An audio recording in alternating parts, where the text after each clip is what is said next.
സംഗതി സീനായോ? Get Slopsified. എപ്പോ വേണോ അപ്പോ. Slopes. Download the app now.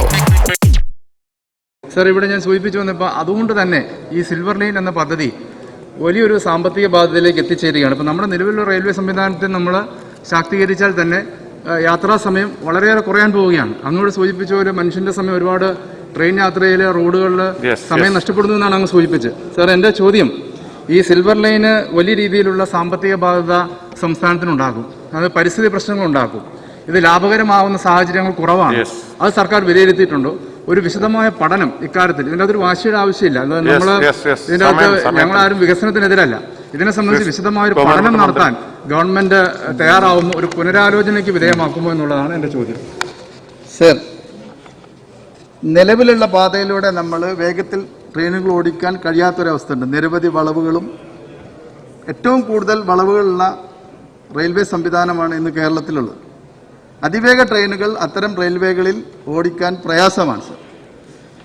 മറ്റൊരു വാദമുള്ളത് പുതിയ സിഗ്നൽ സംവിധാനം കൊണ്ടുവന്നാൽ വേഗത്തിൽ ഓടിക്കാമെന്നാണ്. സർ, നിലവിലുള്ള സിഗ്നൽ സംവിധാനം മാറ്റി പുതിയൊരു സംവിധാനം വരുത്താൻ എത്രയോ കാലതാമസമുണ്ടോ? അതോടൊപ്പം തന്നെ അത്തരത്തിലുള്ള കാര്യം ഇപ്പോൾ റെയിൽവേ ആലോചിക്കുന്നില്ല സർ. കേരളവുമായി ബന്ധപ്പെട്ട് യാതൊരു പാരിസ്ഥിതിക പ്രശ്നങ്ങളും നിലവിൽ നമ്മുടെ പഠനത്തിൽ കണ്ടെത്തിയിട്ടില്ല.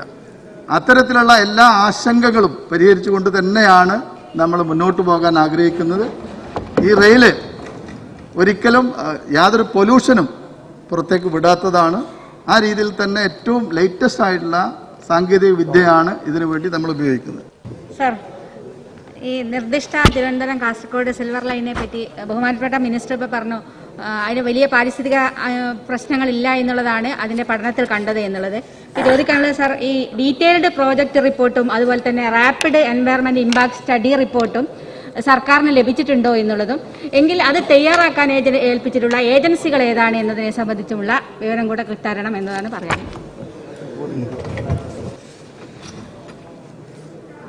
കേരളവുമായി ബന്ധപ്പെട്ടുള്ള പഠനങ്ങൾ ഇപ്പോഴും നടന്നു വരികയാണ്.